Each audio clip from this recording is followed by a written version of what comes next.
Palabra Fiel presenta un despertar en la palabra.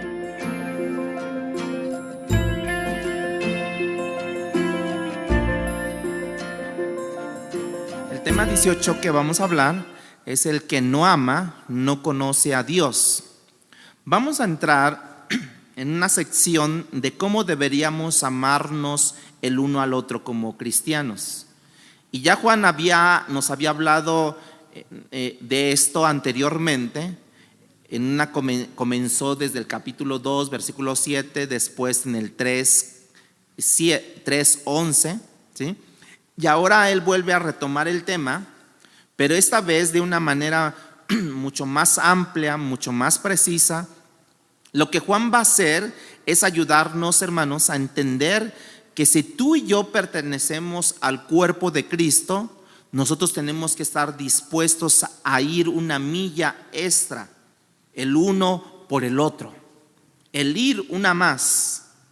Y nos va a hablar de las razones y las motivaciones porque para nosotros hacer precisamente este tipo de acción. Juan nos va a hablar ahora, hermanos, acerca de cómo los hermanos, cómo los redimidos tenemos que tratarnos, hablarnos, relacionarnos para llevar precisamente el estandarte del ágape de Dios.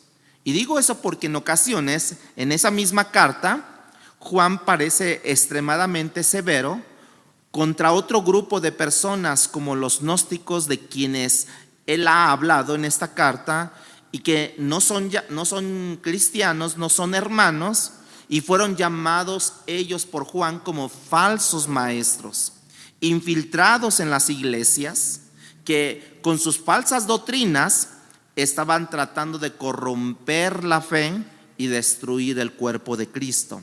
Pero para ellos él es bien severo, y sin embargo con los hermanos Juan tiene otro tipo de trato. Para eso yo les voy a invitar a que abran en Primera de Juan capítulo 4, versículo del 7 al 11.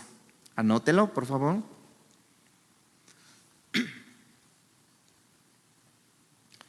Dice de esta manera: amados, amémonos unos a otros, porque el amor es de Dios. Todo aquel que ama es nacido de Dios y conoce a Dios. El que no ama no ha conocido a Dios, porque Dios, ¿qué? Es amor. En esto se mostró el amor de Dios para con nosotros, en que Dios envió a su Hijo unigénito al mundo para que vivamos por Él. En esto consiste el amor, no en que nosotros hayamos amado a Dios, sino que Él nos amó a nosotros y envió a su Hijo en propiciación por nuestros pecados.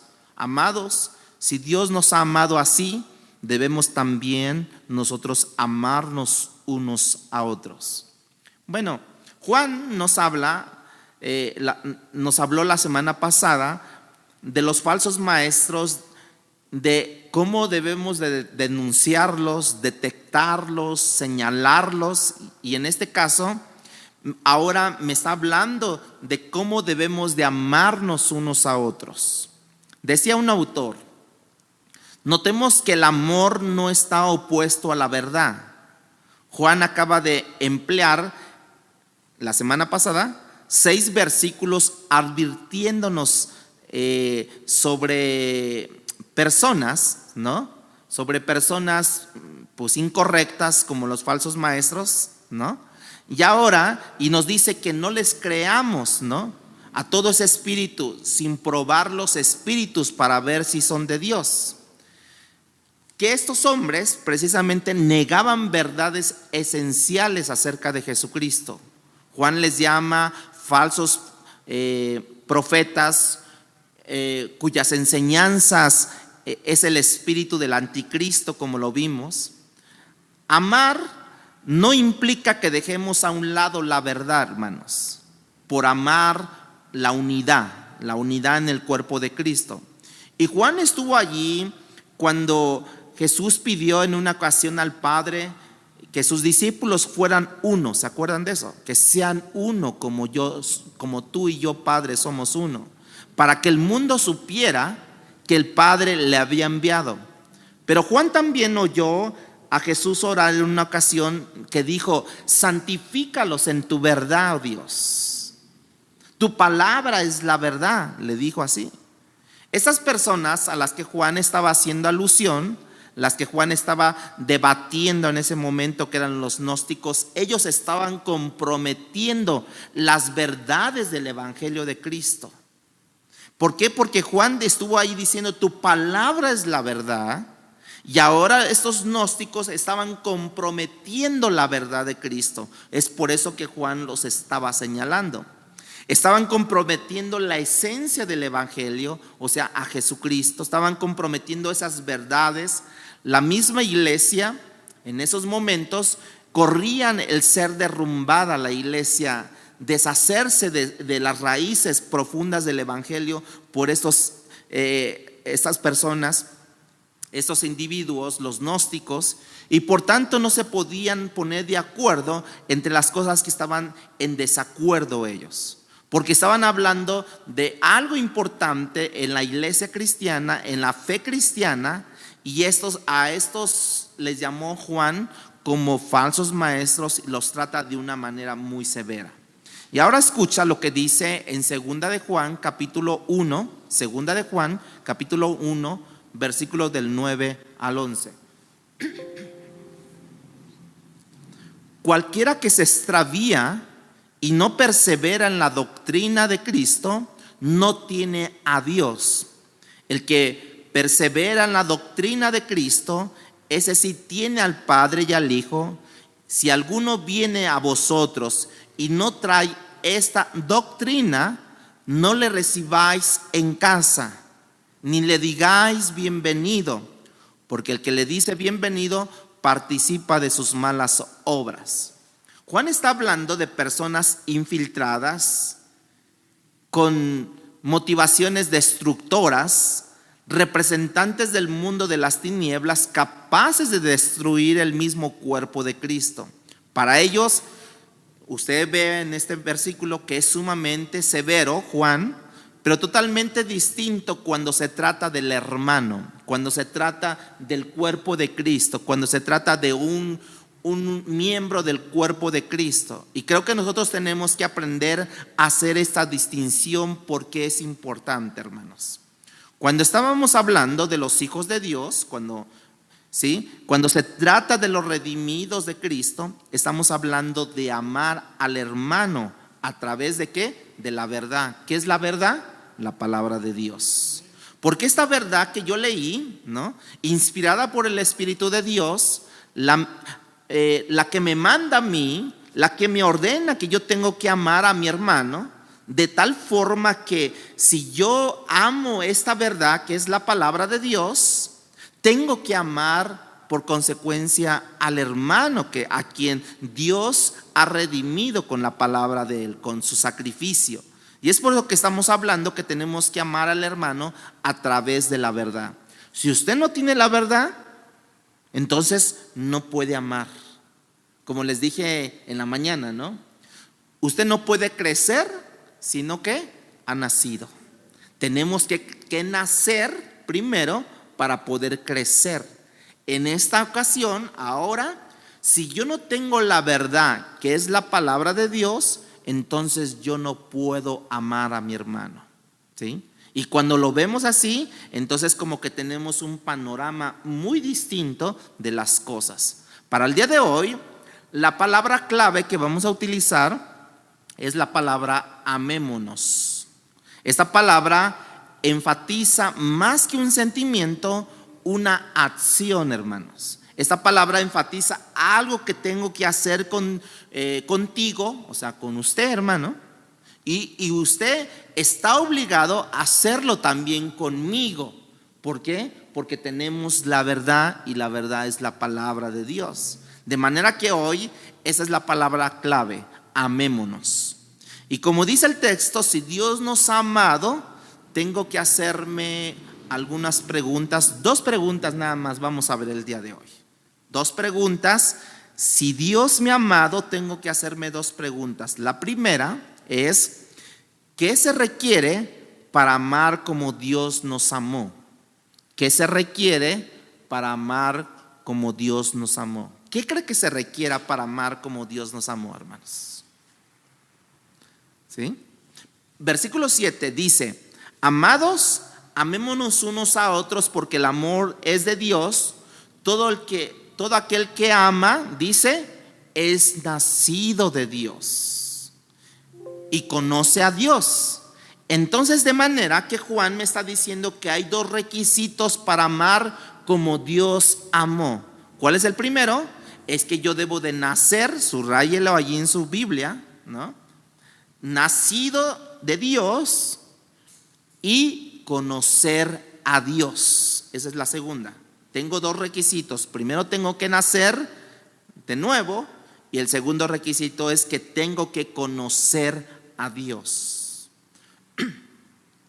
Hay mucha gente, usted lo sabe, que ha dicho, yo recibo a Cristo, ¿no? Así mucha gente, usted lo sabe, levanta la mano y dice, yo quiero recibir a Cristo, ¿no? Y ahí recibe a Cristo, pero se va y ya no conoce a ese Cristo que según había recibido. Entonces, ¿qué tiene que hacer esa persona? Es recibir, nacer de nuevo y después empezar a conocer a ese Dios. ¿Para qué? Para que después que ya conozca a Dios, entonces él pueda amar como Dios amó. Tiene que tener un conocimiento de ese Dios. ¿A través de qué? De conocerlo a él, ¿no? En cierta medida, estas dos cosas implican una misma cuando yo nazco de nuevo, que nazco y a la vez conozco. Pues estoy conociendo a Dios cuando yo nazco, pero sin embargo, desde otro ángulo, no es la misma cosa, hermanos. Si yo nazco de nuevo, por ejemplo, si yo nazco de nuevo espiritualmente, hoy a las 11 de la mañana, recibe a usted a Cristo, ¿no? Esa tarde, en esa tarde no estoy amando como Dios me amó, ¿verdad? No estoy amando porque no lo conozco. Sí, ya recibí a Cristo, pero no voy a estar amando como Dios me amó. Sin embargo, como yo nací de nuevo, en cierta medida yo voy conociendo a Dios, y conforme yo voy conociendo a Dios, entonces yo voy a ir amando como Dios ama. Toma tiempo y tengo que desarrollar una relación íntima a lo largo de los años. En la medida que yo le conozco íntimamente, en esa medida, hermanos, yo comienzo a aprender a amar como Dios ama. Porque nos quedamos nada más con el conocer, pero no practicamos el amar. Pues sí, yo sé que Dios me amó y que me rescató y que me salvó, pero hasta ahí me quedo. Entonces yo tengo que amar a mis hermanos, pero en base a un conocimiento, y eso me lleva tiempo. Yo no lo puedo conocer a Dios tan rápidamente, ¿o no? Cuando nos dicen, tienes que hacer un examen así ultra urgente, ¿no? Entonces, ¿cuánto crees que te saques de calificación en ese examen ultra urgente? Ultra cero, ¿no? Vas a sacar, ¿no? ¿Por qué? Porque no lo puedes estudiar. A ver, aquí te doy este libro, estúdialo y en la tarde tenemos examen de este libro. Para los que no están habituados a leer, ¿no? Les va a causar grandes problemas porque no se lee en un libro ni en un año. Ahora quieren que lo lean en unas horas. ¿Cuándo? No va a haber comprensión. No va a haber, es más, ni te va a alcanzar el tiempo ni para que lo leas, ¿no? Porque no hay esa relación, ¿no? Entonces yo no puedo conocer a Dios tan rápidamente, no lo puedo conocer íntimamente tan rápido, para que en un periodo de 24 horas, ¿sí?, su conocimiento de Él me cambie y me transforme. No. Sino como dice la Biblia que vamos como la luz de la aurora, ¿sí? Vamos a ir abriéndonos poco a poco, poco a poco, poco a poco. De manera que hay una relación directa entre cuanto yo conozco a Dios y cómo le veo y mi capacidad para amar a otros hermanos. Un consejero pastoral decía que todos los problemas de las personas derivan de una imagen, de una concepción defectuosa de la imagen de Dios.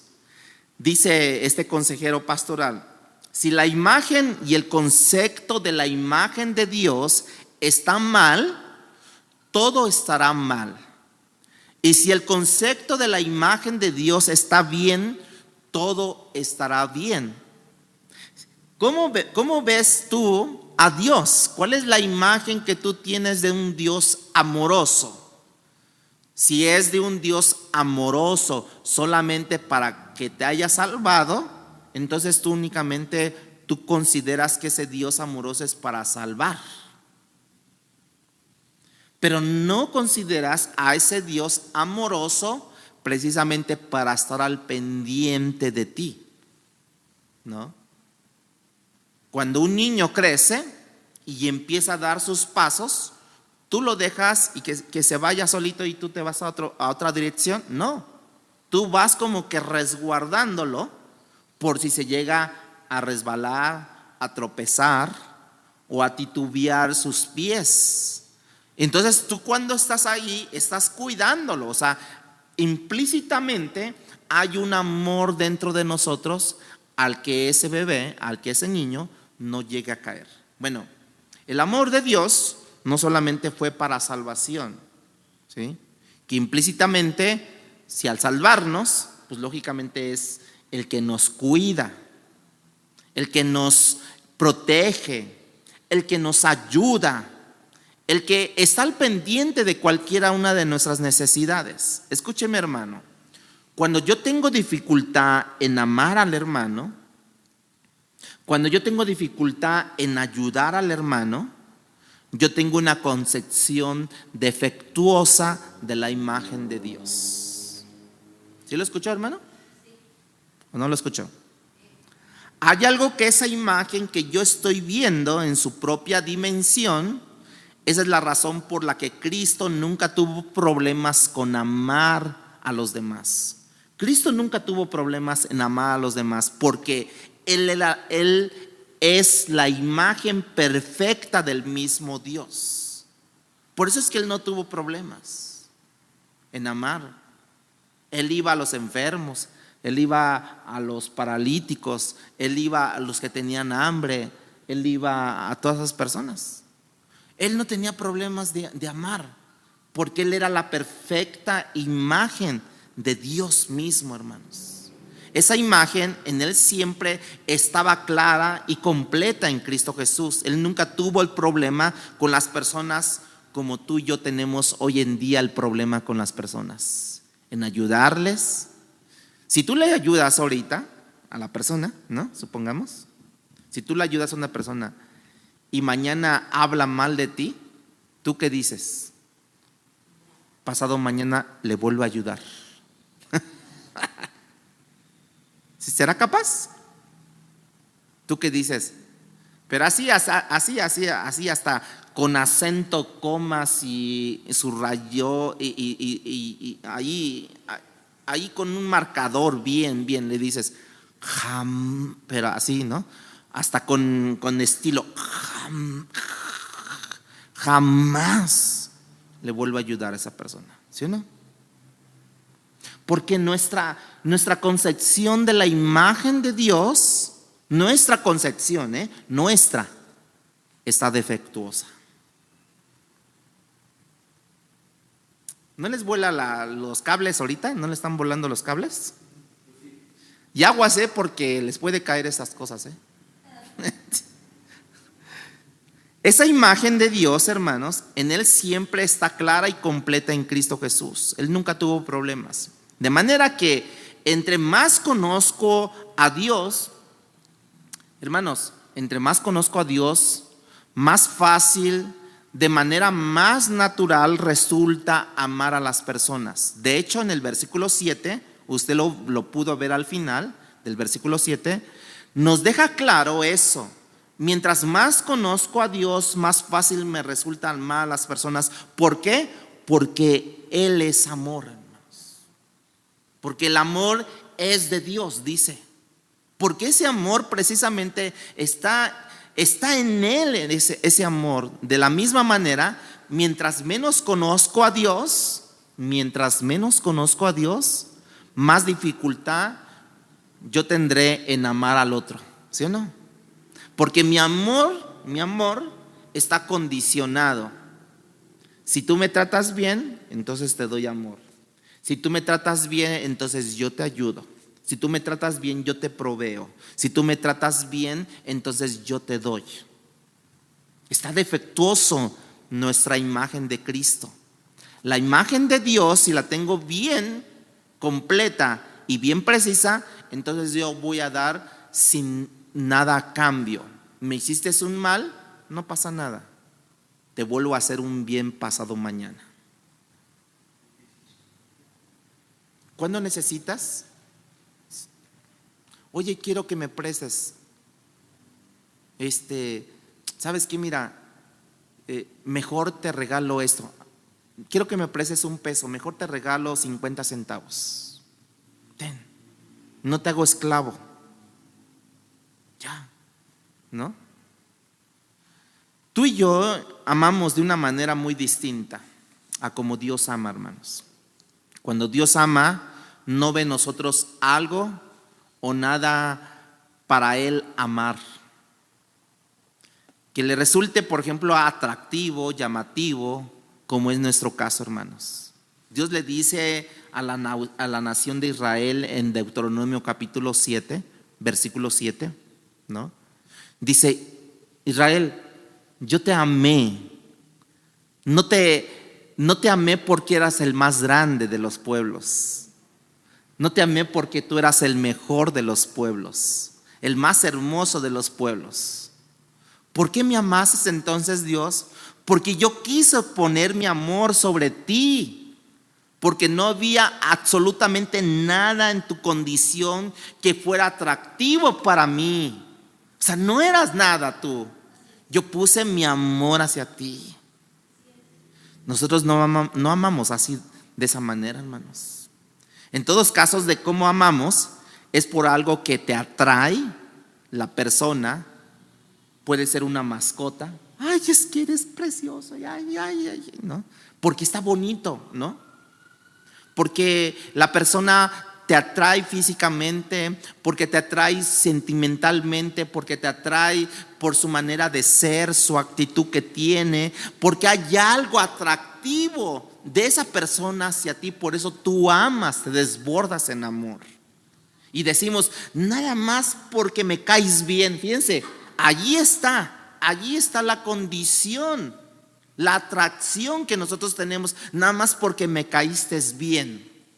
Nada más por eso. ¿Y qué dijo Dios? Mira, Israel, no eras tú nada. No eras el más bello, no eras el más hermoso. No sé,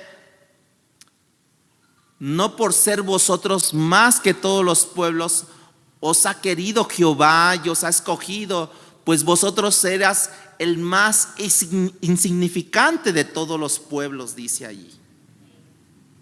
Cuando Dios me amó cuando Él quiso amarme, hermanos, sin que yo le ofreciera algo de atractivo para Él. Cuando yo estaba, incluso, dice la Biblia, estaba muerto en mis delitos y pecados.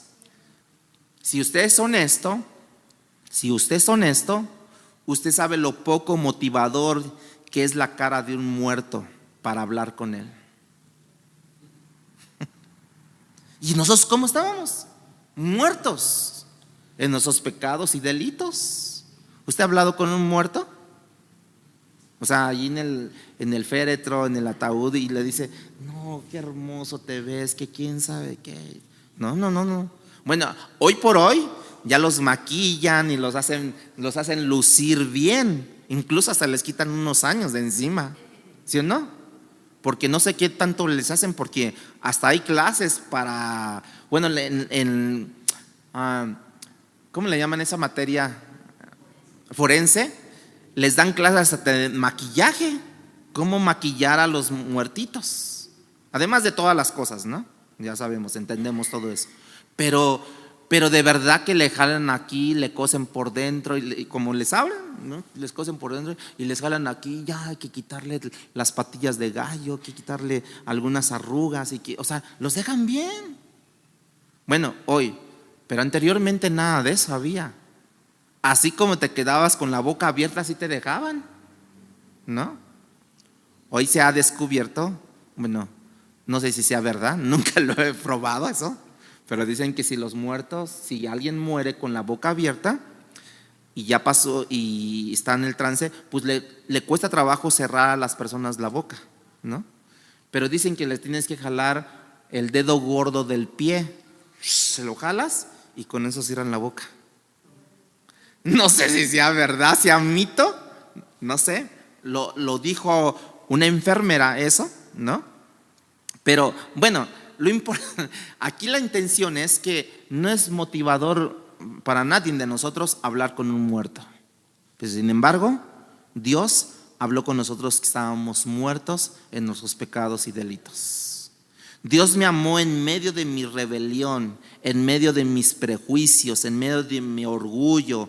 Cuando yo estaba totalmente condenado por el mundo, por el destituido de la gloria de Dios, cuando yo estaba lejos de su reino y construyendo mi propio reino, mi manera de ser, mi forma de ser, ¿cómo soy? Pues como me educaron mis padres que no fueron cristianos, mis padres que no fueron entendidos de lo que Dios quería para nosotros. Ahí fui educado de esa forma.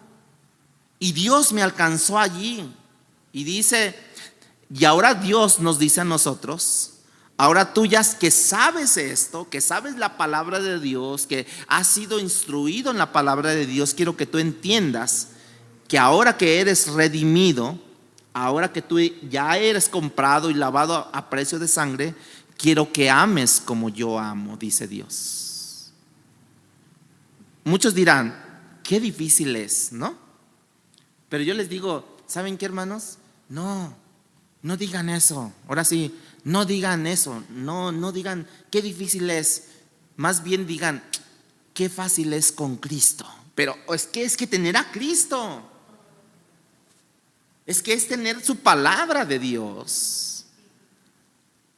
Y cuando tú tengas la palabra de Dios, se te va a hacer muy fácil amar. Vas a tener como ahora las telas tienen el repelente, ¿no? Algunos tenis, zapatos tienen repelente, que les cae el agua y ¿cómo les va? El agua se resbala. Entonces, cuando tú tengas la palabra impregnada en tu vida, vas a tener el repelente cuando te ofendan. Te resbala. No pasó nada.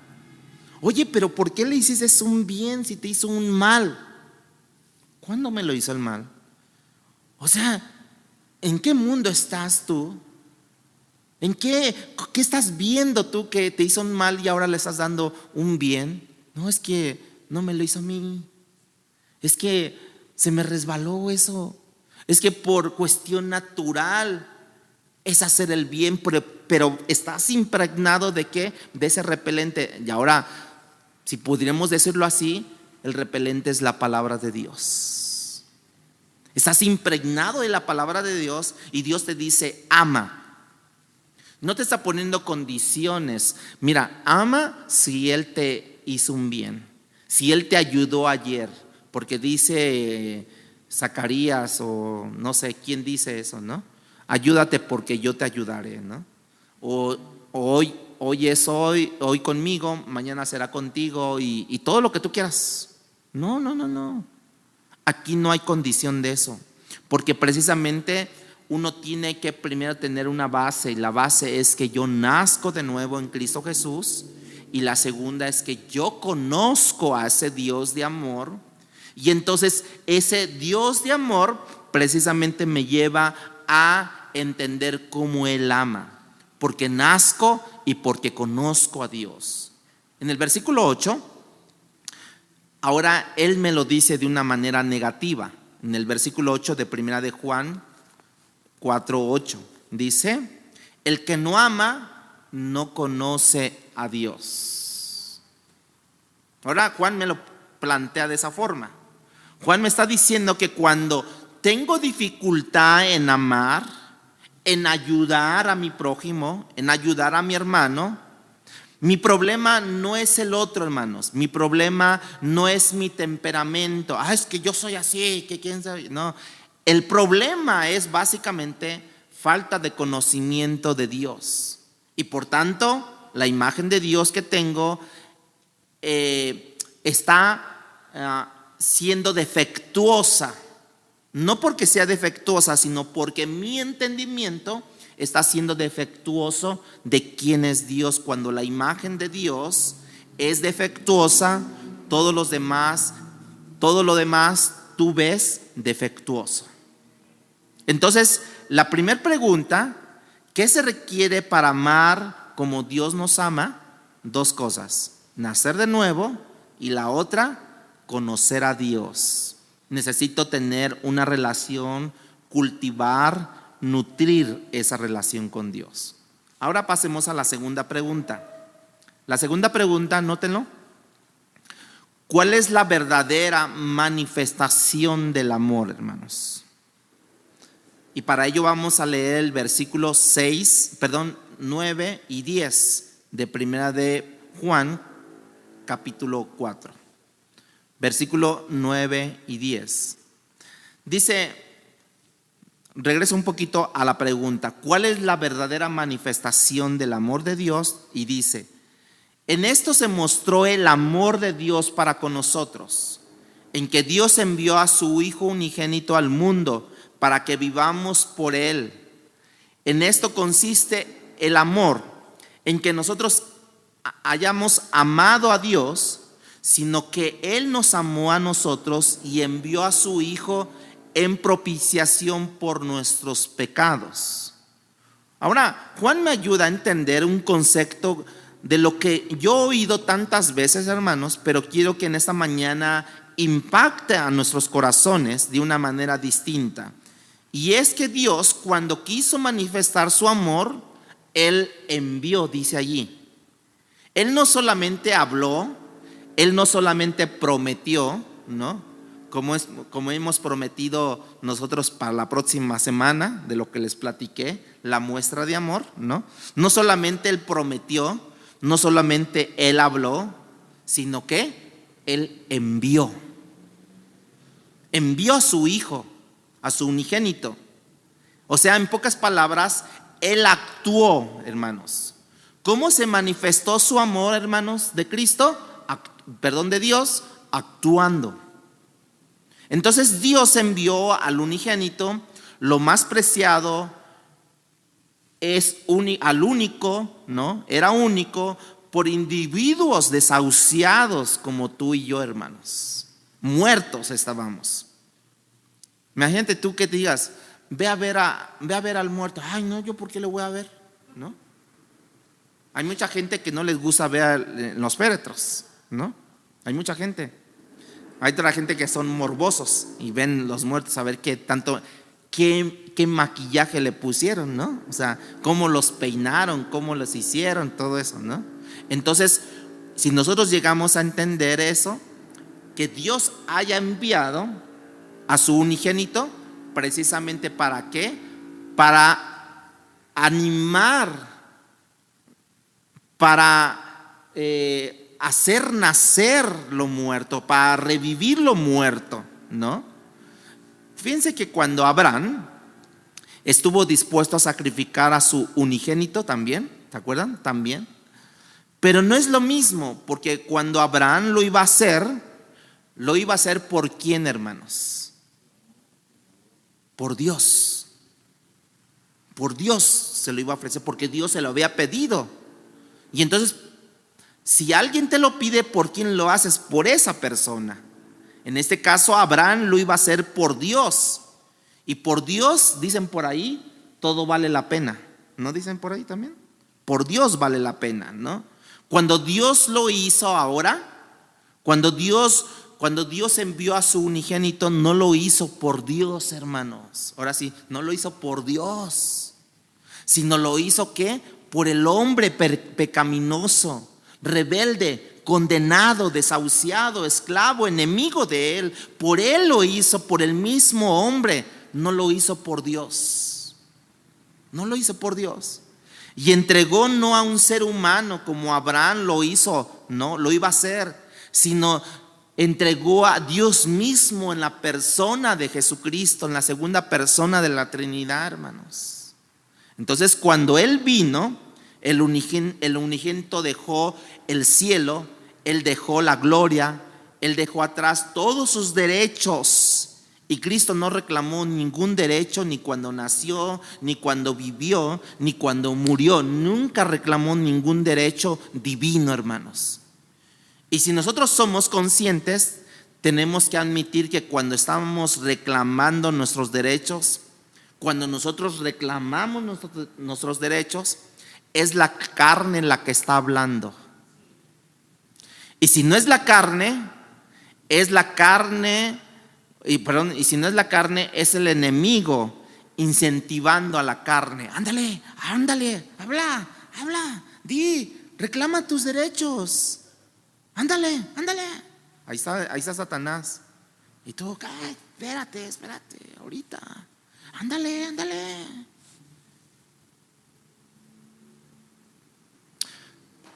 Está Satanás motivando la carne para que pueda hacer la reclamación de su lugar, hermanos.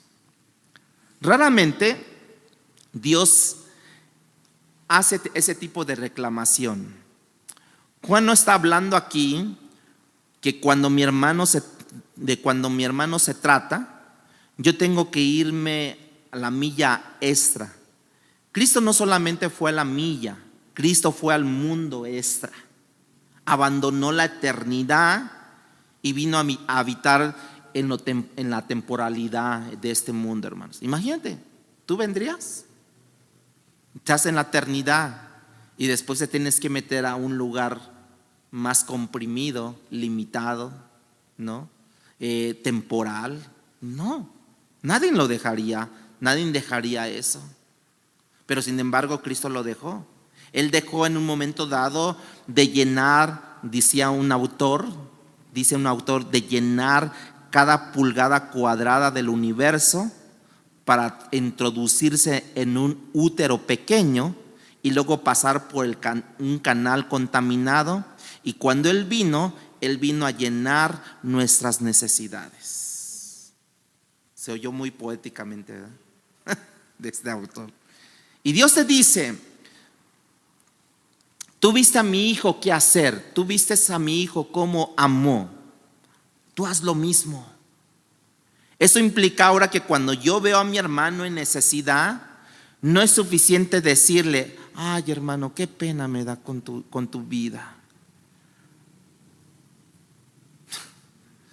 Ni tampoco decirle solamente: ay, hermano, voy a orar por ti, que Dios te ayude, Dios te fortalezca. Es que estoy pasando por esto. Y hasta luego nos conmovemos y hasta nosotros también sacamos lágrimas, ¿no? No es solamente eso. Dios no estaba en el cielo viendo nuestra condición de necesidad y le dijo al hijo: qué pena del hombre, oremos por ellos. Me dan pena, ay, pobrecita mi creación. No, hermanos, Él vino y Él actuó. O sea, no solamente vio la necesidad, vio la muerte espiritual, sino también Él dijo: hagamos algo, vayamos y saquémoslos de la muerte espiritual. O sea, y vino a través de la persona de Jesucristo, ¿no? Y Él vino a dar su vida por nosotros. Y cuando Él dijo: me voy, pero no los dejaré solos, ahora les enviaré el Espíritu Santo, quien morará con ustedes. Él les enseñará, les instruirá, les motivará, les ayudará en todo lo que necesiten. O sea, vean el amor de Dios, la protección de Dios, que en un momento dado no nos deja ningún centímetro de solos a nosotros, hermanos. Y nosotros, ¿qué decimos? Ahora se la vamos a aplicar. lo vamos a dejar unos 2-3 días sin nada, para que sienta, para que aprenda. No, y Jesús no hizo eso. Jesús no hizo eso. Si miren, para que vean esta situación. Según la historia, ¿no? La historia bíblica, Jesús muere, ¿no? Otros dicen que murió otro día, pero supongamos muere un viernes, ¿no? Estaba con ellos allí.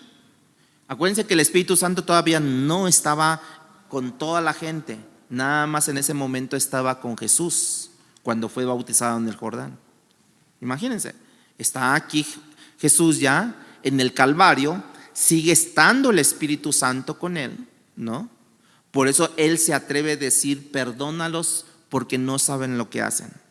En ningún momento su carne reclamó de Jesús diciéndole: esto es injusto. No es, yo no soy culpable, yo no he hecho nada. O sea, nunca reclamó desde la cruz nada Jesucristo, porque él sabía que él tenía que morir por nosotros. Pero imagínense, ya cuando él muere, hermanos, entonces ¿qué pasa con Judas? ¿Qué pasa con Pedro? ¿Qué pasa con todos los discípulos? Ellos se van. Pedro le niega, como ya estaba escrito. Judas pues ya lo había entregado y él se cuelga, ¿no? O sea, hubo un desorden ahí, porque en esos momentos, como que estaba la población descuidada. Estaba la población descuidada porque no estaba el Espíritu Santo, no estaba Jesucristo, ya había muerto, ¿no? Porque dice que al tercer día resucitó.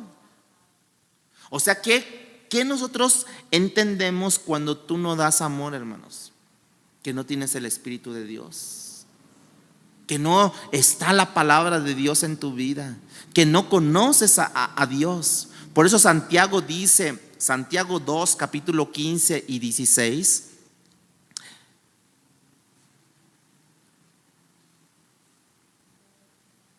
dice: si un hermano o una hermana están desnudos y tienen necesidad del mantenimiento de cada día, y alguno de vosotros le dice: id en paz, calentaos y saciaos, pero no les dais las cosas que son necesarias para el cuerpo, ¿de qué aprovechará? ¿De qué aprovechará que tú les digas eso?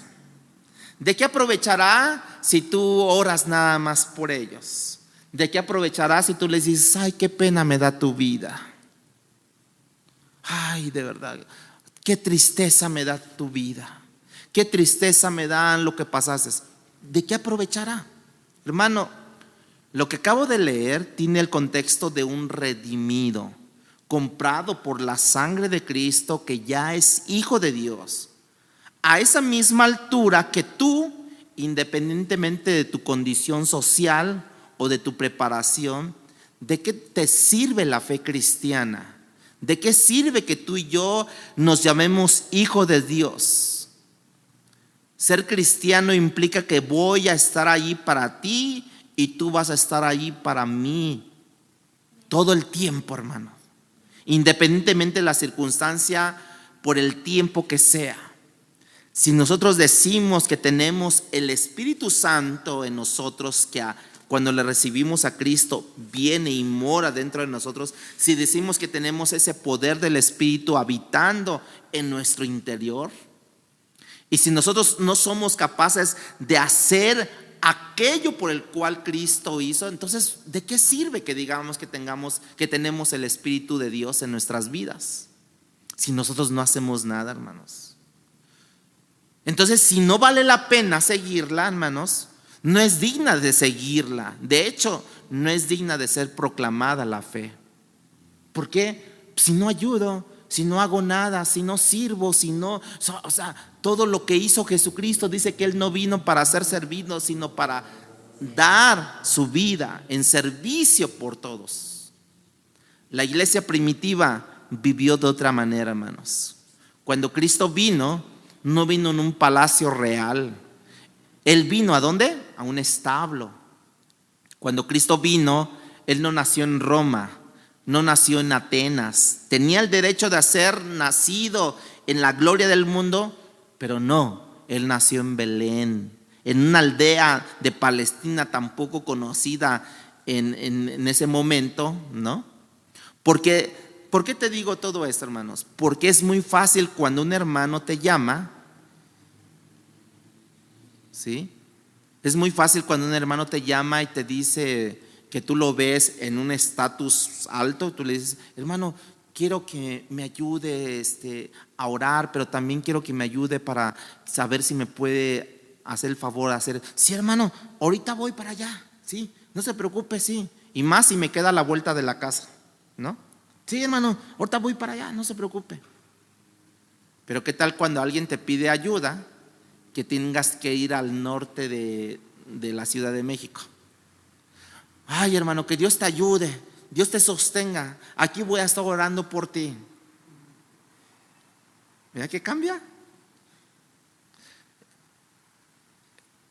Estoy en necesidad, hermano, no tengo que comer. ¿Qué cree que me corrieron de mi trabajo inmediatamente y no tengo que comer? Ay, hermano, Dios te va a proveer tu alacena, vamos a estar orando por ti. No, vete al súper, al que más te convenga a ti, ¿no?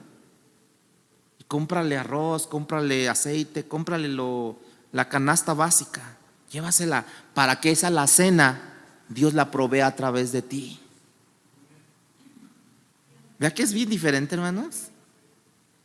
Pero de verdad que es la palabra impregnada en nosotros la que nos hace conocer a Dios, y ese conocimiento me lleva a actuar como Dios actuó, hermanos, ¿no? O sea, es muy fácil eso, pero cuando alguien vive en un lugar dificultoso, en necesidad, hermano, no puedo por esta ocasión, de verdad me gustaría ayudarte, pero no puedo, hermanos. Bueno, hermano, muchas gracias, de todos modos, disculpe las molestias que esto le ocasiona, ¿no? Sí, hermano, gracias, Dios le bendiga, bye. Y no ayudaste. Y Cristo vino y se fue a Belén, no a Roma, no a Atenas. Se fue a un lugar muy poco conocido en el mundo me estoy refiriendo. Porque Belén, acuérdense que, ¿qué significa Belén? Casa de pan, que había provisión. Pero en el mundo no era conocido Belén, era un pueblito. Era un pueblito. Si él vino como Rey de Reyes y Señor de Señores, hermanos, pues obedecía que viniera en las cúspides de la grandeza, Roma, Atenas. Pero él no vino como Rey de Reyes, hermanos. Él vino como siervo. Es la gran diferencia. Y por eso llegó a un establo. Dios no nos va a probar como hoy, como en la iglesia primitiva, por persecución, porque no aplica, diríamos hoy, el régimen político que tenemos, no aplica hoy en nosotros eso. Pero Dios te dice, voy a ponerte a hermanos a quien tú debes de amar, a quien tú debes de ayudar en necesidad. Se los voy a poner a tu lado, atrás, adelante, por si tienes estrabismo de vista. Bueno, te lo pongo atrás, adelante, a donde sea, a los lados, de frente, detrás, en todos los lugares. Y voy a ver hasta dónde tú estás dispuesto a llegar con tu hermano en necesidad. Dios nos probará, hermanos. ¿O qué? ¿Ustedes están esperando la persecución para ver si estamos bien delante de Dios? No, hermano, tienes a tu hermano a un lado. Ya les platiqué al principio de la reunión, qué es lo que vamos a hacer. Hay que ayudar, hermanos. O sea, cuesta trabajo, hermanos, cuando tenemos una concepción diferente de la palabra de Dios, incluso de la imagen de Dios, porque esa persona representa la imagen de Dios. Y no solamente representa, es una hija de Dios. De manera que aquí va a quedar todo el mundo bajo prueba, hermanos. Y Dios te dice hasta dónde estás dispuesto a valorar la vida de tu hermano como yo valoré cuando di a mi hijo, mi unigénito, en la cruz. Si es tu problema, es mi problema. Y yo te ayudo. ¿Sí? Cristo quiere que como supuestos hermanos que somos, nos tratemos como somos hermanos en Cristo. Muchos dirán, pero ¿para qué ayudarlos si están allí donde están por su producto de pecado? Híjole. ¿Has pensado alguna vez cuando Cristo te encontró? ¿En qué condición estabas? Producto de tu pecado estabas cuando Cristo nos alcanzó.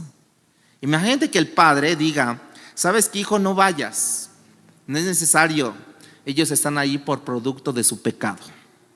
Quédate aquí arriba en los cielos, aquí disfrutando de la gloria, escuchando los miles y millones de ángeles que tenemos y que nos estén dando gloria, honra, alabanza. Quédate, porque ellos son producto de su pecado, por eso están sufriendo.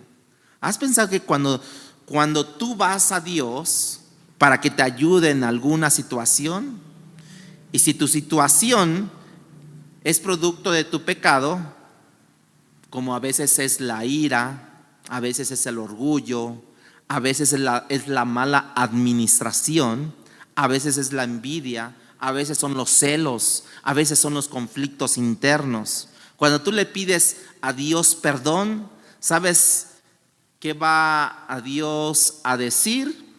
O pudiera decir: lo que estás padeciendo es producto de tu pecado. Tú lidia con él. Pero Dios te ayuda.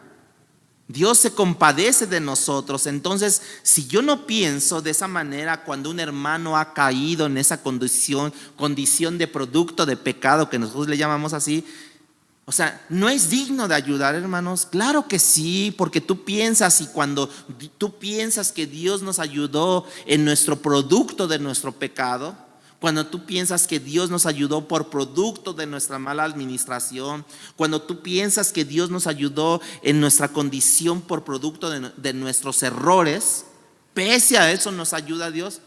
Dice Dios: ama como yo amé, ayuda como yo ayudé, haz esto como yo lo hice.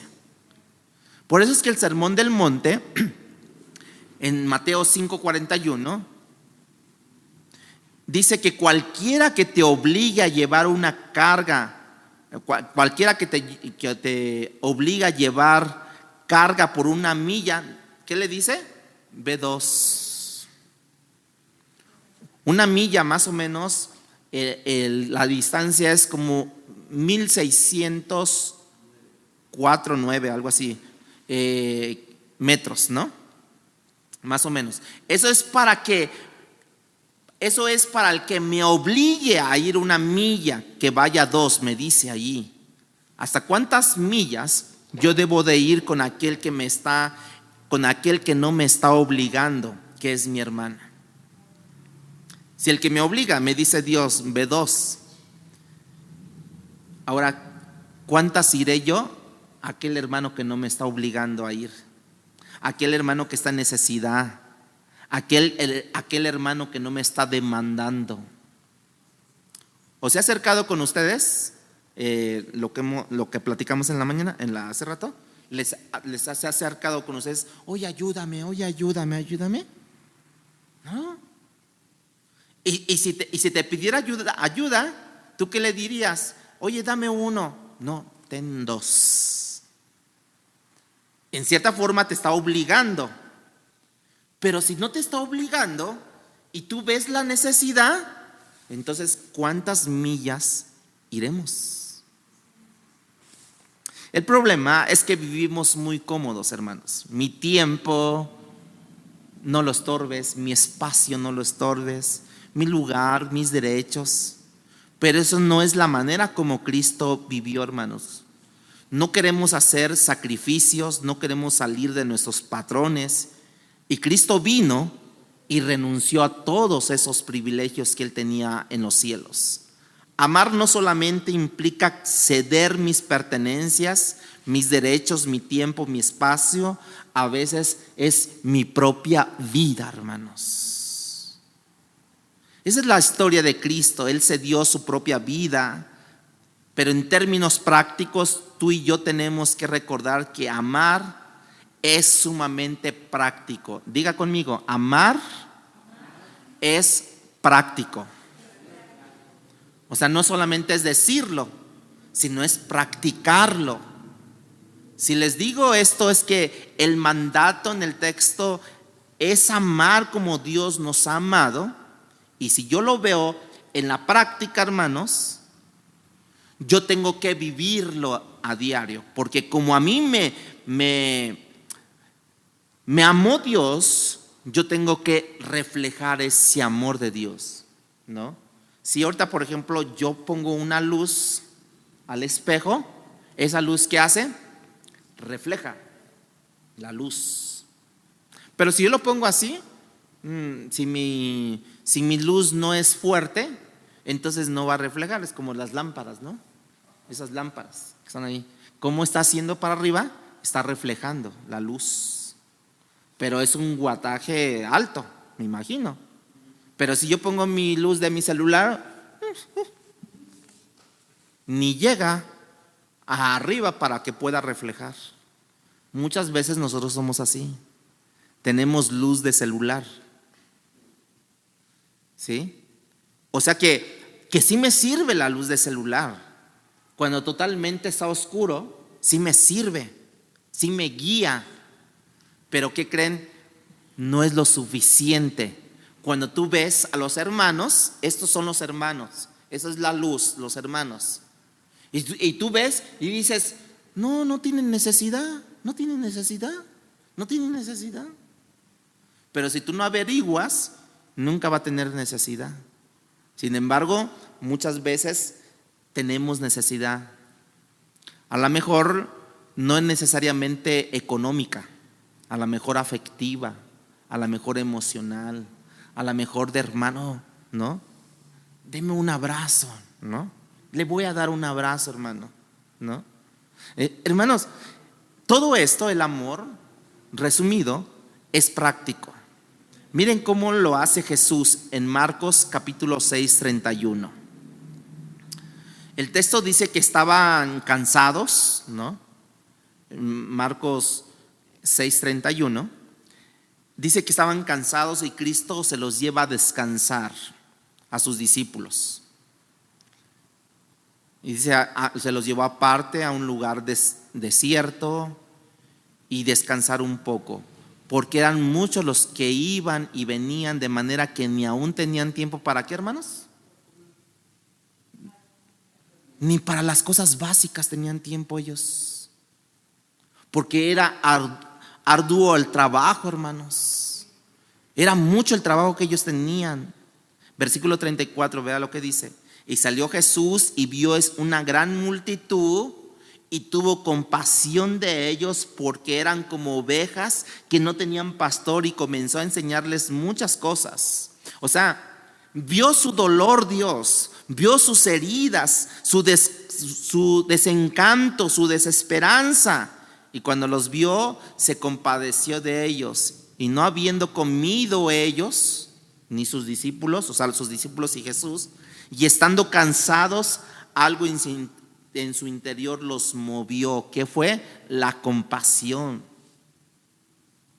A lo mejor pudieron haber dicho los discípulos, ¿no? Estamos cansados, estamos ya, mándalos a descansar. De hecho, así le dice, mándalos que se vayan a otras aldeas a ver qué buscan ellos, ¿no? ¿Y qué creen que Dios les dijo? ¿Qué creen que Jesús les dijo a sus discípulos? Miren, discípulos, yo sé que estamos cansados y no hemos comido, pero yo las veo como ovejas que no tienen pastor.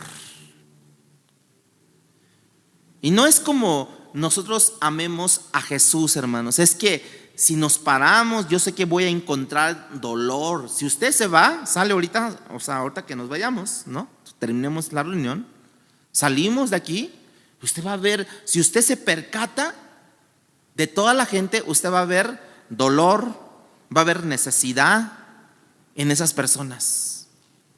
Y mi pregunta es, ¿usted se parará con una persona que usted la vea en dolor o en necesidad? ¿Se parará y le dirá: hola señor, buenas tardes, ¿necesita algo?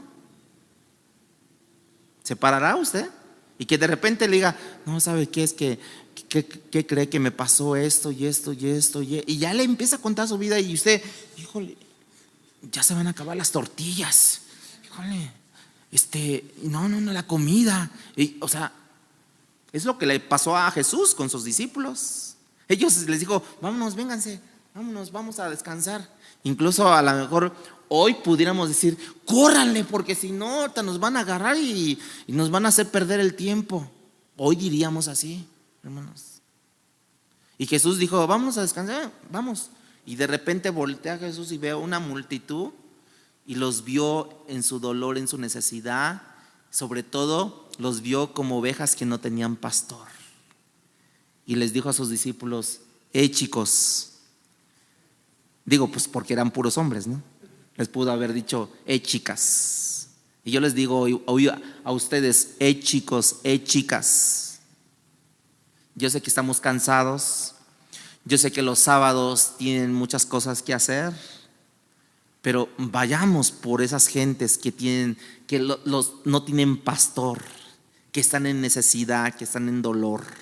Vayamos y prediquemos, cantemos a Dios, démosle un mensaje de la palabra de Dios, démosle palabra que viviente a sus corazones. ¿Sí, chicos y chicas?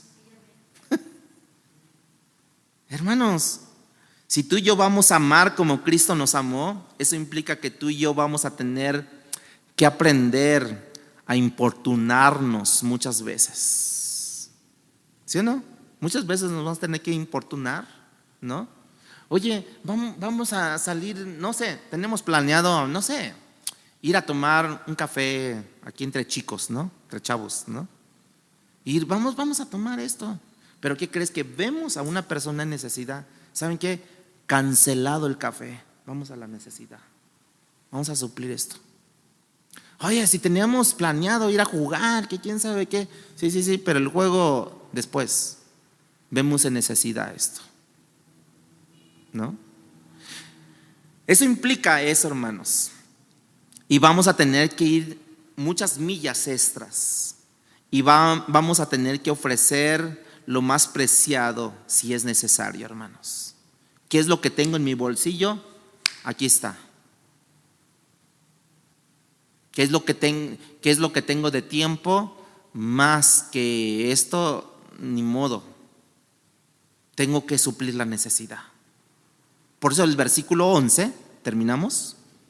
Versículo 11 de 1 de Juan capítulo 4 dice: amados, si Dios nos ha amado así, debemos también nosotros amarnos unos a otros. ¿Qué tan importante es esto?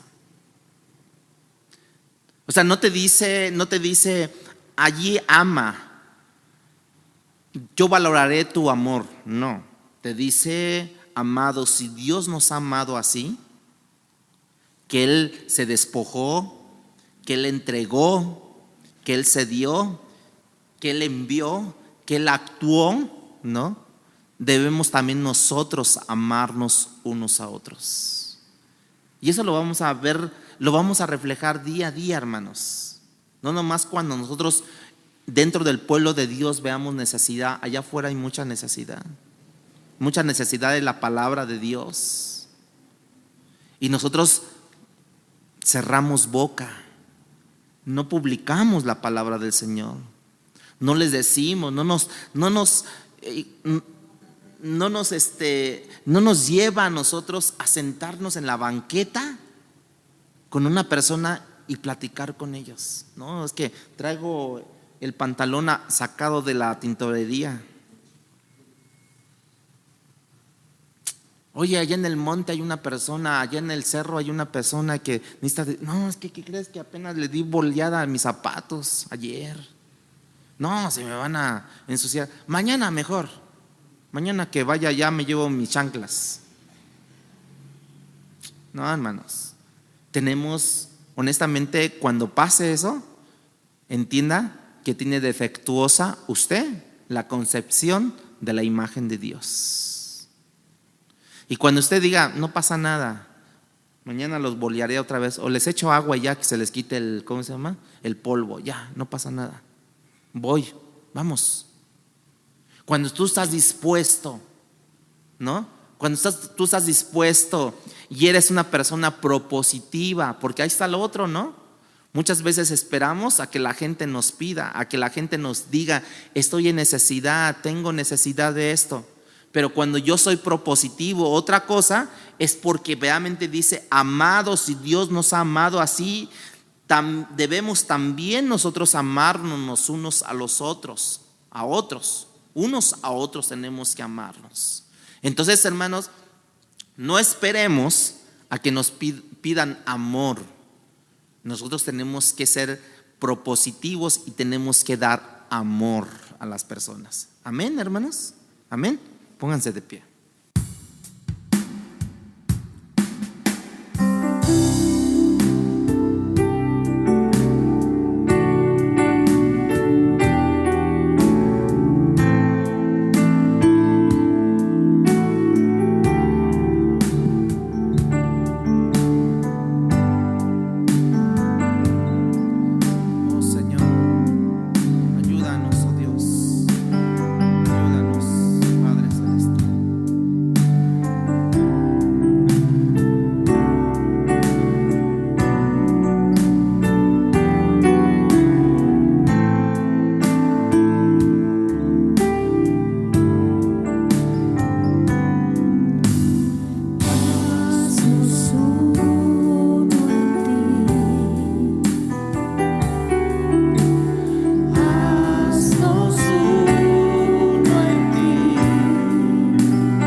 alcemos las manos y alzando manos santas, sin iras ni contiendas, amándonos de corazón, solo contigo, Señor, uno contigo, Padre, oh sí, para que el mundo crea que Jesucristo es el Señor. Haznos uno en ti, sí, Señor, por favor. Haznos uno en ti, un solo cuerpo, un solo Dios, una familia en ti, Señor. Haznos uno en ti. Una vez más, Haznos uno, haznos uno en ti. Sí, Señor, por favor. Haznos uno en ti, un solo cuerpo, un solo Dios, una familia en ti, Señor. Haznos uno en ti, haznos uno, haznos uno en ti, haznos uno, haznos uno en ti.